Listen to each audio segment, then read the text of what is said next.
T-minus 10, 9, 8, 7, 6, 5, 4, 3, 2, 1.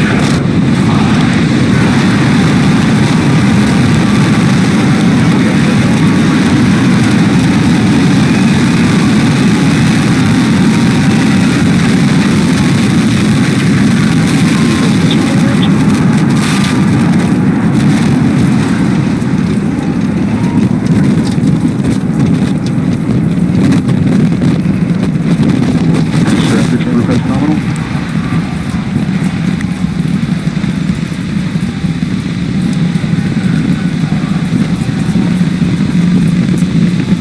30 seconds into flight, we are feeling the rumble. We are seeing 33 out of 33 Raptor engines ignited on the Super Heavy booster. Booster and ship, avionics, power, and telemetry nominal. Acquisition of signal, Corpus Christi. Continuing to get good call-outs. Our trajectory looking nominal, systems looking nominal. Just amazing to see all 33 lit up once again.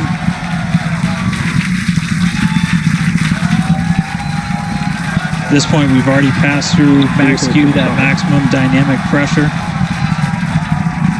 and passing supersonic, so we're now moving faster than the speed of sound, getting those onboard views from the ship cameras.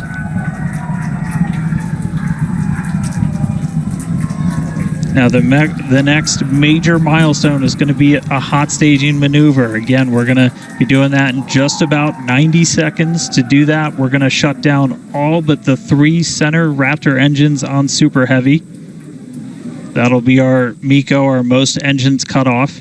And then the clamps holding the 2 stages together are going to release. Starship second stage will ignite its engines, the RVACs first, the sea levels right after that. The sea level engines will be splayed or just kind of pointed out at about a 15-degree angle. So if you look close and we get good tracking, you might be able to see those center right after. And so those 6 engines will push Starship off of the booster.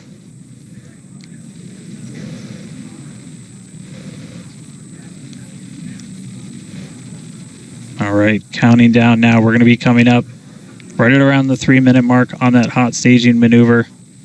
Again, we'll see the booster engines start to shut down. You'll see all but 3 lights go out in the middle. And then we'll see the engines ignite on ship, pushing it away. And that will start carrying the ship into space. Booster will start to do its flip and then move into the boost back burn, setting it up for eventual splashdown in the Gulf of Mexico. Stage separation.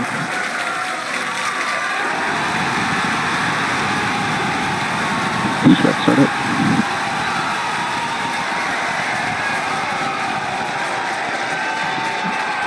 Hot staging confirmed. Boosters now making its way back, seeing 6 engines ignited on ship. Kate, we got a Starship on its way to space and a booster on the way back to the Gulf. Oh man, I need a moment to pick my jaw up from the floor because these views are just stunning. These are live views from Starship. First stage is currently performing the ship avionics, power, and telemetry nominal. Good there, news informing us that the second stage or the ship, everything looking good, nominal there. First stage is currently performing the boost back burn, expecting that to last about 1 minute. That boost back burn, that boost back burn propels the booster back towards the coast, taking it to a landing in the waters of the Gulf of Mexico. We're only using the Super Heavy boosters 13 center engines from here on out. As whenever they relight, you'll be able to see that in the left bottom corner. Those are the ones that can gimbal. In other words, they move and change direction in order to change the thrust to steer the first stage back to Earth.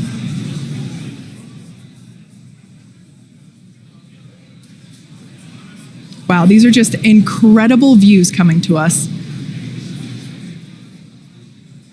Everything is looking good for both the first stage on the left-hand side of your screen or the Super Heavy booster, as well as on the right-hand side of your screen, that is Starship, or we also refer to that as the ship. Now, the boost back burn was the first of 2 burns required to return it to Earth. The next one will be the landing burn, where all 13 center engines will initially ignite and then transition into a 3-engine burn to help slow it down. Now, just as a reminder of the Stage 1 test objectives, we're looking for controlled ascent, which we have so far. Stage separation, which, gorgeous, we cruised right through it, as well Vehicles as... on a nominal trajectory.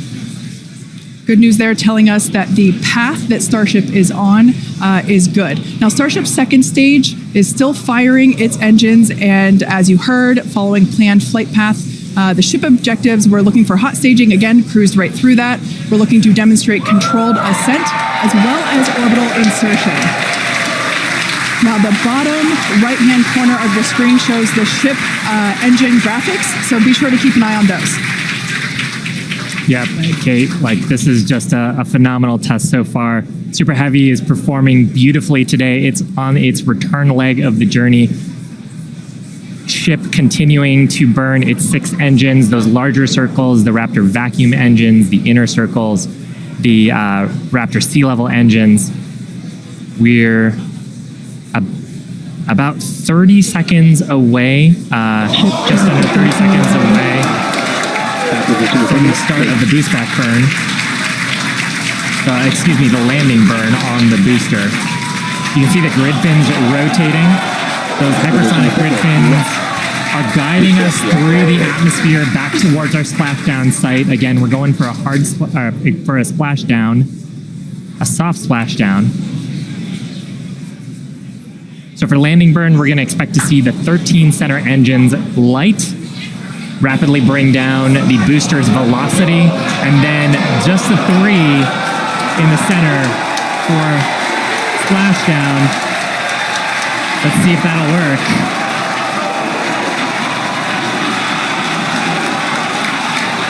We're getting a few engines.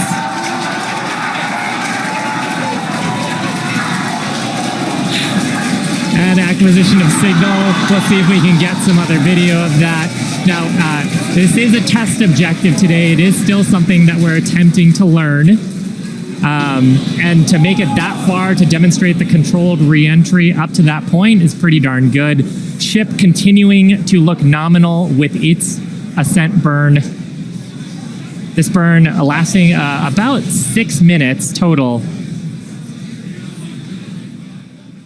And we're expecting that this burn will end just after T+8 minutes, about a minute from now. So far, though, I mean, congrats to the team. Making it this far is farther than we've gone. Absolutely. On Flight 2. Just wonderful views and great engine performance from the vehicles.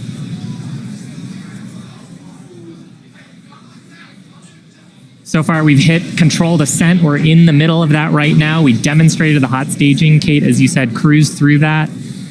We demonstrated controlled entry of the booster. Just stopped a little short of the engine relight, but hey, that's something we can learn for the next one. Yeah. Now, that view that we just had moments ago was a live shot of Star Command. There you see it again. This is our Mission Control Center at Starbase, where vehicle operators are standing by. Now, the next milestone coming up is in less than a minute.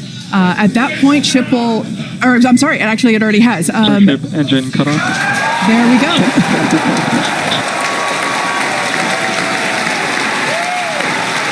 As you heard there by the call out and from the crowd behind us, Starship's 6 Raptor engines have successfully shut down. We heard a call out for nominal orbital insertion, which is incredible. Look at these views, Dan. I'm just completely blown away right now. What a day. Congratulations to the entire SpaceX team. I mean, this flight pretty much just started, but we're farther than we've ever been before. We've got a Starship not just in space, but on its coast phase into space. Just to recap where we've come, and it's only been 9.5 minutes. How has it only been 9.5 minutes? We lifted off right on time at 8:25 a.m. We didn't have to hold at our gate at all. We had 33 out of 33 Raptor engines open up and light and get us through a nominal ascent. Another successful hot stage. All 6 engines on the ship propelling us into orbit. We did see what looked like a nominal boost back burn. And then we did make it all the way to the landing burn this time. Didn't light all the engines that we expected, and we did lose the booster. We'll have to go through the data to figure out exactly what happened, obviously.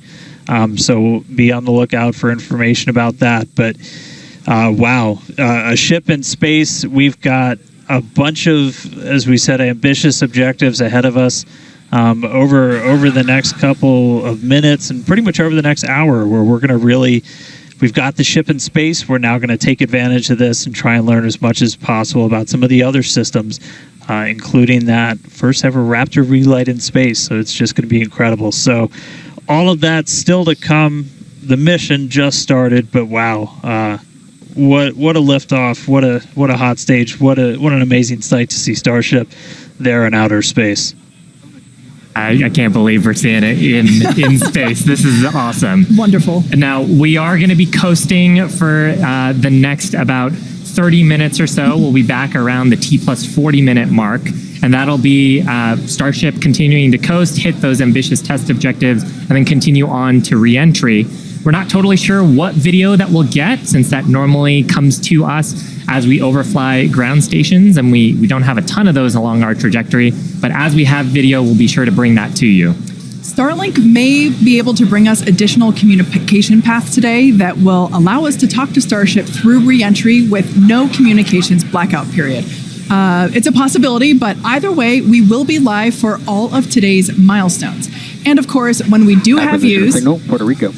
especially like the ones that we have now, which I just cannot get over. When we have views, we will be sure to bring those to you live. But no views or no views, we'll see you back here at T+40 minutes. Pez door is opening.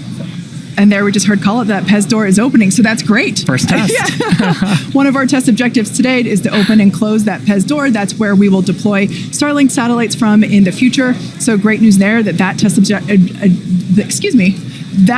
objective is already underway. So come back here, stick around till T+40 minutes for coverage of Starship's deorbit burn demonstration, followed by its reentry and what is sure to be an exciting splashdown.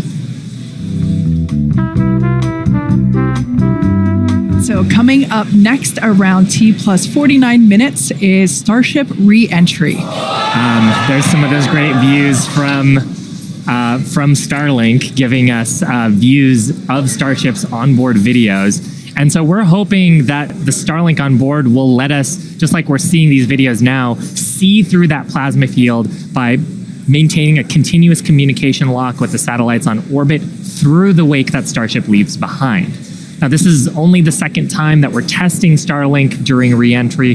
So even though we do have these great visuals now, don't be surprised if we manage to get some signal hiccups through. We're still learning about what that wake will actually look like in practice and whether we're able to get that live continuous high-speed data during re-entry. Yeah, that's right. And one of the really primary reasons we want to use Starlink is to just gather as much data as possible. It's been said the data is the payload on one of these flights, where we're putting this flight hardware in a real flight environment, trying to learn about it as much as possible. Re-entry is going to be a really critical phase of flight. We really want to know how the ship's going to perform, especially that heat shield, as we're going through the hypersonic re-entry. So if something were to go wrong during this re-entry, we want as many paths as possible to collect that information, that data, just to, again, just continually feed back into the Starship program to make each flight more reliable, more successful. Acquisition signal, Mauritius.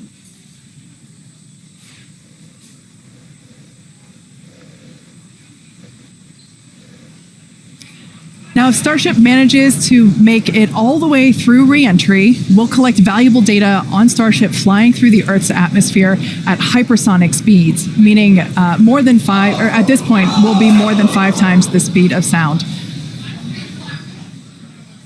Now we're watching these live views, HD views by the looks of it, thanks to Starlink. You can see that the flaps there on the ship might be actuating.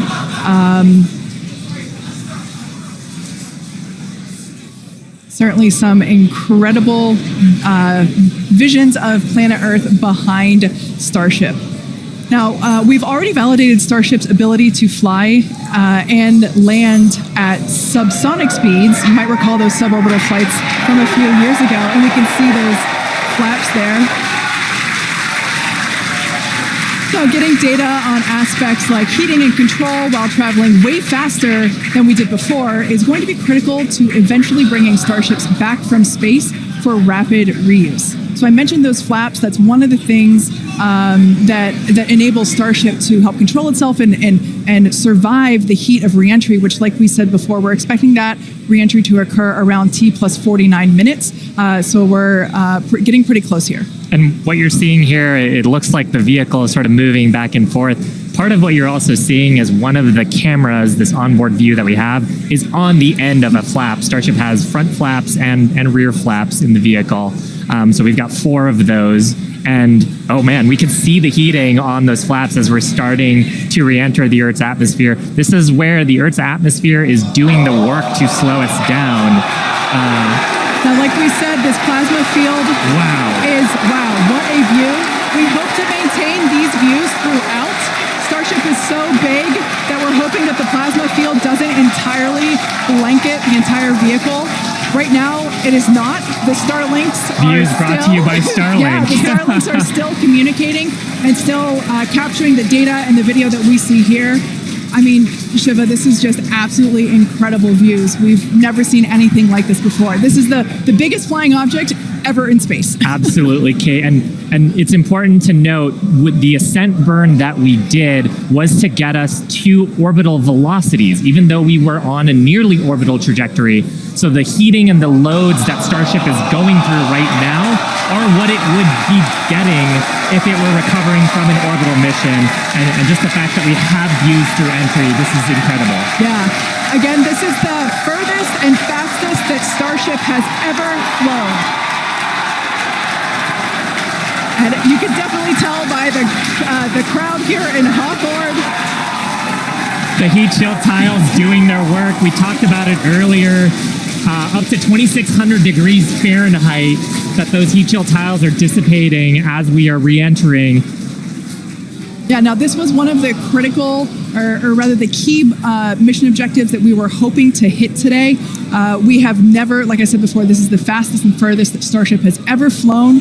So this is the first time that we're getting to collect this re-entry data and understand how these 18,000 hexagonal heat shield tiles are working together to protect the belly of Starship as it re-enters the Earth's atmosphere.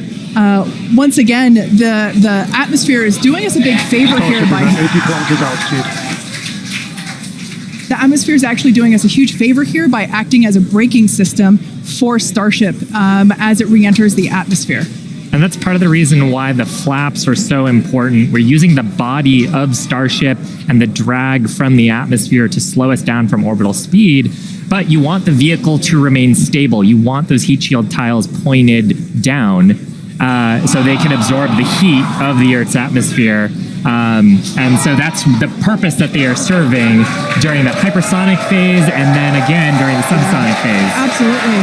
So like we said, these views are being provided by a couple Starlink terminals that are positioned on Starship itself. As that plasma builds, we're hoping that we can bring these views back to you, but you can see the telemetry there on the right-hand side of your screen. If you watch closely, you can see the speed decelerating. Again, that's the friction of the atmosphere resulting in this plasma field, or excuse me, the blanket that is potentially blocking the Starlink terminals right now. So we'll bring those views back to you if we get them. But right now, for those of you that have recently joined, Starship is currently re-entering Earth's atmosphere. This is super exciting because it's the furthest and fastest that Starship has ever flown. It's just absolutely incredible. Major test milestone, something we wanted to accomplish on Flight 2, getting to it today. So just awesome.